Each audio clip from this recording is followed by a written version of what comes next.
Hey everyone, welcome back to my channel. Where I make tough subjects simple and fun.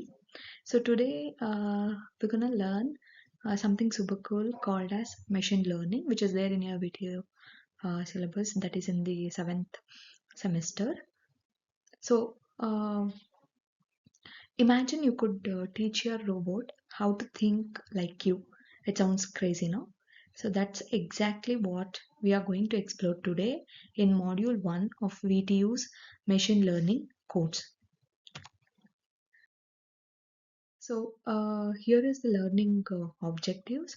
You're going to learn, you're going to understand what machine learning is, and you will be able to recognize various types of learning, and also you can be able to understand key terminologies and concepts, and also you can be able to learn to represent and evaluate a learning uh, a problem. Okay, so these are the learning objectives of module 1. In module 1.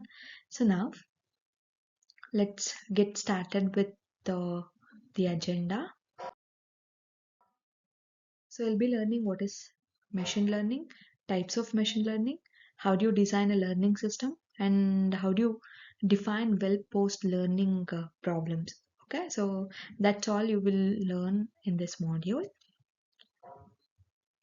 So let's start with the definition, and the textbook that you are supposed to refer is Tom Michel is the textbook for this particular subject, that is machine learning 2. Imagine a robot, and let us name it as a robo. Okay, there is a robot with the name robo who wants to learn to play cricket, but it doesn't know what kind of weather is best to play outside. Okay, so now what you should do is you should show him some examples, like if it is a sunny day, then you can play. If it is a rainy day, you should stay inside. If it is cloudy but dry day, then you can play. So now Robo starts recognizing the pattern. Soon it will call, or it will tell you, hey, today looks like play day, and that is called as machine learning. Okay, so actual machine definition would be like this: a computer program, it is set to learn from experience with respect to some task and performance. If its performance at the task measured by P, which improves with experience. Okay, let's simplify this. Task is nothing but what robo must do. Say for example, whether it has to decide play, it has to decide whether it is a play day or not. Task is nothing but what robo must do. Experience is nothing but past examples like sunny versus rainy. So those are the experiences. And performance, how often robo gets it right. So that is the performance. I repeat, task is nothing but what robo must do. It has to decide whether it is a play day or not. That is the task. And experience is nothing but past examples, like whether it has identified previously, whether it has identified sunny versus rainy. Performance is nothing but how accurately robot can predict it. Okay, so that is what performance. So when robo gets better at the task, the more it predicts, that's called learning. So that is all about simple, no? That is all about machine learning. So now let's talk about how robo learns. So there are three types of learning robo can do, just like you do in your colleges or in school, no? Just like that. So there are these many types of machine learning: supervised learning, unsupervised learning, and reinforcement learning. So supervised learning is something like it learns from the labeled data. Okay, so all the input you can see in the image, here in the image, all the inputs are labeled. Okay, and these labeled data you feed into the robo. Okay, so this is like having a teacher, and teacher shows a robo flashcards. Like I'm showing this is a dog, I'm showing this is a cat, I'm showing this is a tiger, I'm showing this is lion, like that. And this robo sees the image and correct the answer. Okay, so this is supervised learning. Learning with guidance is called as supervised learning. Examples, you can go for taking spam detection and predicting house prices. Those are few examples. Okay, so you teach each and every image with a labeling on that, and that's how it will read the data. Okay, so for the next time, if you uh, if you give a cat image, then it will be predicting it is a cat. Okay, that is called as supervised learning. You should focus on it learns from labeled data. That's it. Learning from labeled data is called as supervised learning. So next type is unsupervised learning. Unsupervised learning is opposite to supervised one. Learns from unlabeled data. Okay, it just learns from unlabeled data, find the patterns and it will learn. So here now a robo gets a big box of mixed fruits. Okay, assume that this robo is getting a big box of mixed fruits, no labels, no names on it. It has to group them based on how they look or feel.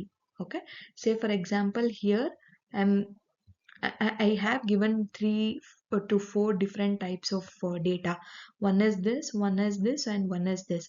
I'm simply inputting it to the robo, and based on how they look, it has to predict whether this is an apple, this is an apple, or this is banana, or whether it is a grape. Okay, so like that, all round ones go here, or all long ones go there, like that it has to predict. Okay, so all red ones should come under this, all yellow ones should go under that, or all purple ones should go there, like that. It basically on how they look and shapes, color, and that it will predict. Okay, that's we call it as supervised learning. Learning patterns without answer. Okay, so basically we use for customer segmentation and also grouping of the songs by style. Okay, that is called as unsupervised learning. And in reinforcement learning, it learns by interacting with the environment. How? It's just like a game. Okay, so robot try something and get a reward if it's right, or a buzzer if it is wrong, like that. Okay, so here, so you can see here I am showing it apple. Assume that it is predicting it as banana. Okay, I'm showing an apple, but it is predicting it as banana. Then, so it will make a wrong prediction. I mean, a false value will be assigned to that. A negative award will be assigned to that. Maybe next time when it shows apple, it will correctly predict it is an apple, because the previous time it has showed banana, and for that we given a wrong or a negative award. Okay, so basically it works on the reward basis. Okay, over a time robo learns how to win more and how to lose less. It's like playing a video game until you become a pro, so by trial and error, like that. So we have examples for that, like self-driving cars, game playing boards like AlphaGo, like that. So basically it learns through a reward. Okay, so if it predicts you correctly, then a positive reward will be assigned. Okay, based on the reward it works. So these are the types of machine learning we have: supervised learning, unsupervised learning, reinforcement learning. And next we have is designing a learning system. Okay, now let's build a robot's brain. We are supposed to build robot's brain. How do we design a machine learning system? For that, we basically need 4 things, like ingredients and a recipe. So like that, we need 4 things. First one is choose the training experience. Okay, so first is to choose the training experience. So like what examples will robo learn from? Past data, like that. So that is called as training experience. And then choose the target function. This is like robo's secret formula to decide an answer. Okay, so target function is like a secret formula to decide an answer, and then choose the representation for a function. So what do you want robo to do? How to learn? So that you are supposed to choose, and then choose a learning algorithm. So basically learning algorithm or how to optimize is nothing but robo will adjust this function as it learns. Okay, that is learning algorithm. So you can design any learning system based on these four aspects.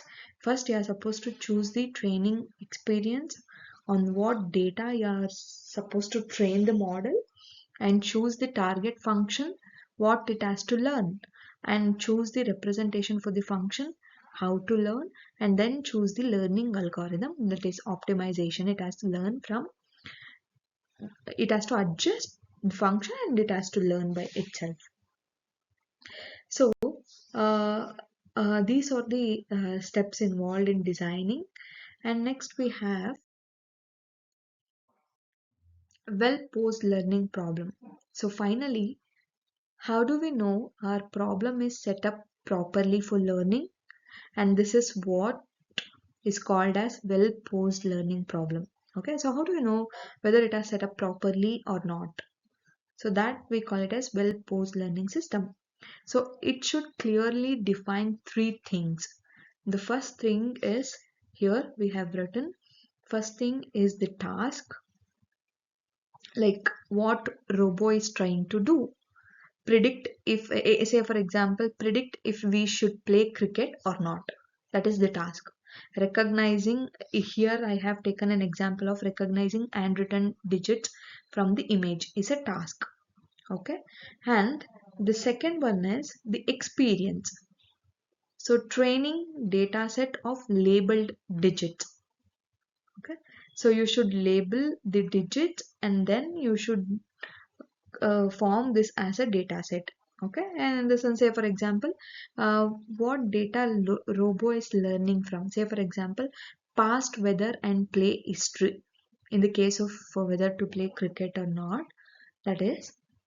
And the last one is performance measure, how success is measured, accuracy of the prediction. Okay, how much percentage of the correct prediction on the test data. So here the task is to recognize handwritten digits from images, and for that we should collect the data set of labeled digits, like all the digits in differently written digits should be collected, and that will be given as training. And whether whether the model is predicting correctly or not, what is the percentage of that. So this we call it as well posed learning problem. We should have the task, okay, what the model is trying to do. We should have the experience, what data the model is learning from. And also the third one is performance measure, how success is measured, or what is the accuracy of the prediction. If you can define T, E and P clearly, it means your problem is well posed, and that is the first step to real machine learning.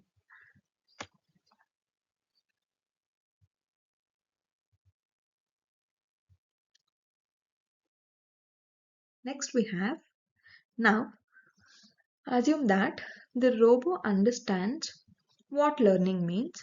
Let's talk about something very cool that happens inside his brain, and that we call it as function approximation. Okay, so simply imagine a robot sees a banana and say it's yellow, curved, and soft. So it must be banana. So it uses the features. What features it is using? Color, shape, to guess what the fruit is. In mathematical terms, we call this as a guess. We call this guessing a function. Okay. So in mathematical terms, we call it as a guessing function. And we have x. You can see here in this slide, we have x. That is the information robot sees features. X is called as the features. That is what the robot sees. So we want to find f of x, which is a function that gives us y. Y is nothing but the answer, like banana. Okay, x is the feature, and learn function f of f to predict y. Okay, so robot's goal is to learn the function f that connects input x to output y, and that we call it as function approximation. Basically, guessing the correct answer is what we call it as function approximation. So if you want more relatable example, let's take x as the height of the student and y is equal to the shoe size. Okay, x is the student height and y is the shoe size. If we give robo lots of students heights and shoe sizes, he can learn a pattern, a rule, like taller people usually have bigger shoes. Okay, he can learn that pattern. This rule is robo's function f of x. Okay, and that rule is called as what? F of x. Now, when we tell him just the height of a new student, he can guess their shoe size using the function. Cool, right? So that is the best example probably I could give you. So basically, machine learning tries to find hidden rule, that is the function from example.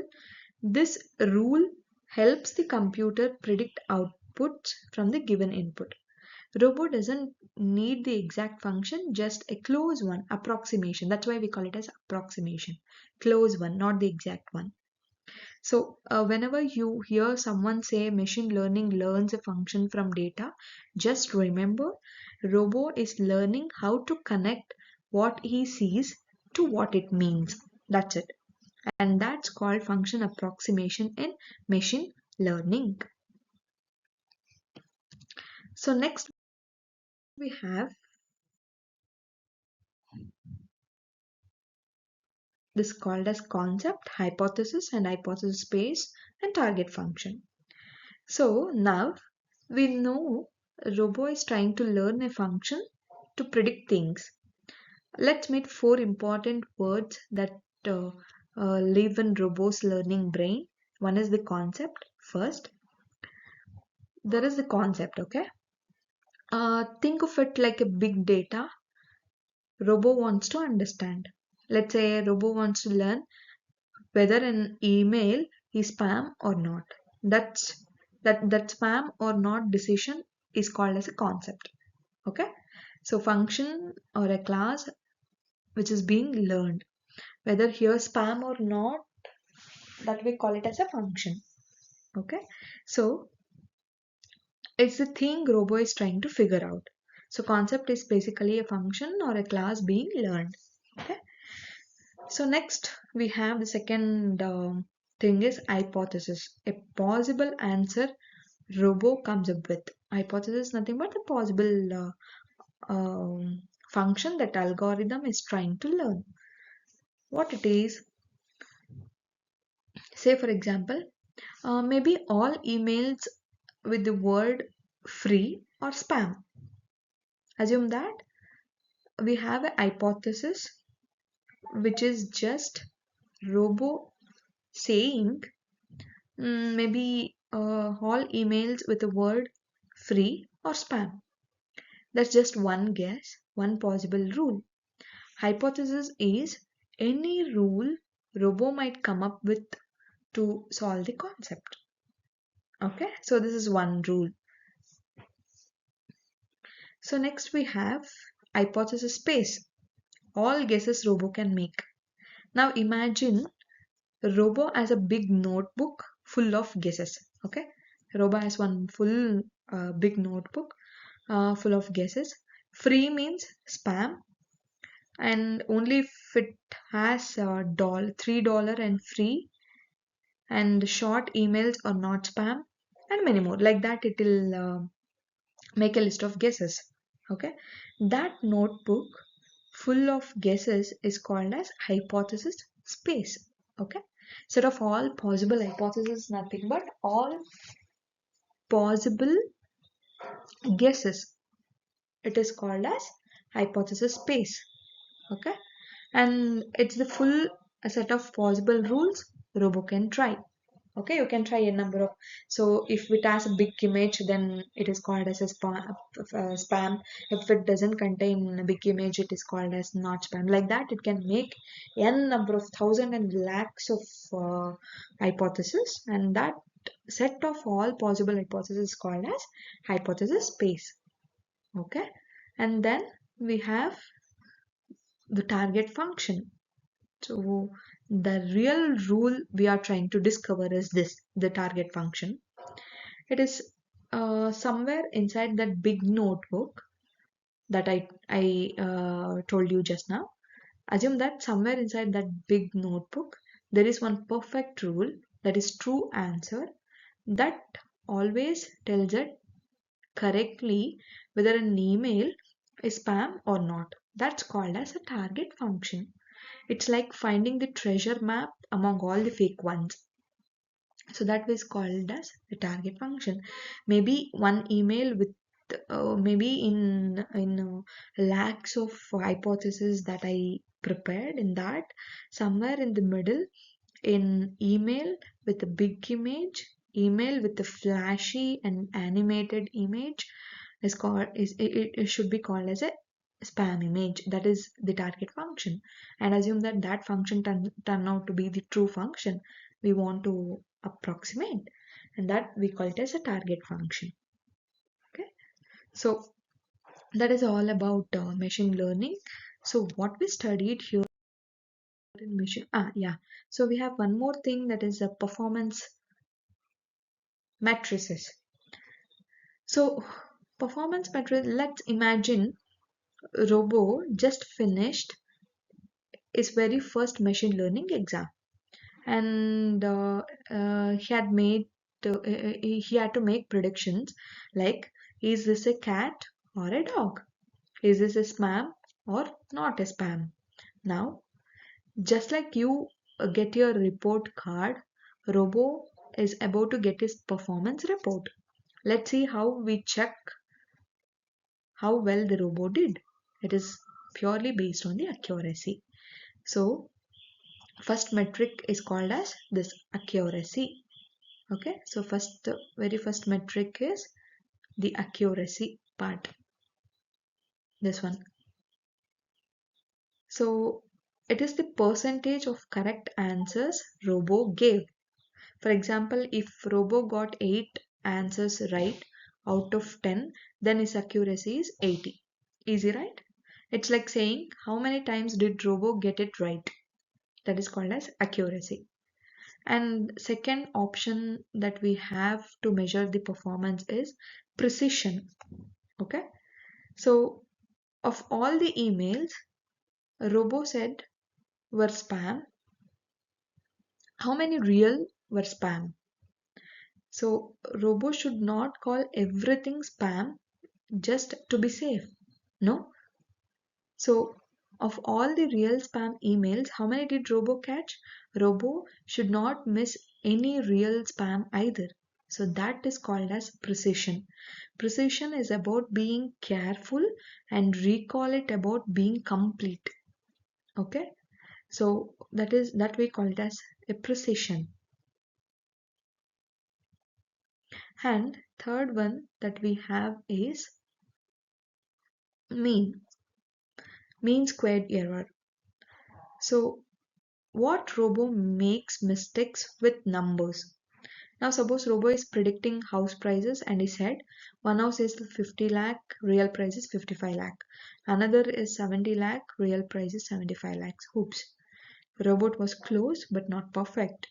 So we calculate how far off he was using a number called mean squared error, or MSE we call it as.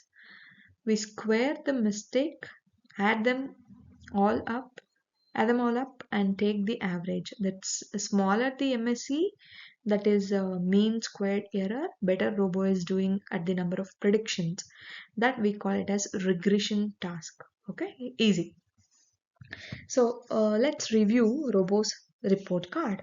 Once again, accuracy is nothing but how many did Robo get it right. Precision, how careful and complete Robo was, like good for yes, no type problems. Okay, so how it carefully picked the right answers. Okay, so mean squared error, how far off the Robo was in number based prediction. So with these tools, Robo becomes smarter and smarter every day, just like you with your test scores, no? Just like that. So that's all. Yeah. Let's let's summarize once. So what topics we discussed today is the definition of machine learning. In that you should remember TEP definition. Types of learning, we have supervised, unsupervised reinforcement, supervised for labeled data, unsupervised for non-labeled data, reinforcement based on the reward. Well posed problem, you should define the task, experience, performance clearly. Designing ML system based on the fourth step, you should remember those four steps. That's how you design the ML system. And function approximation is how approximately you're mapping your input to the output. Hypothesis space, it's completely a set of all the possible hypotheses. And performance measurement, we perform the measurement of the learning system based on accuracy, precision, and MSE. That's all. And in this module, the possible questions you can be expecting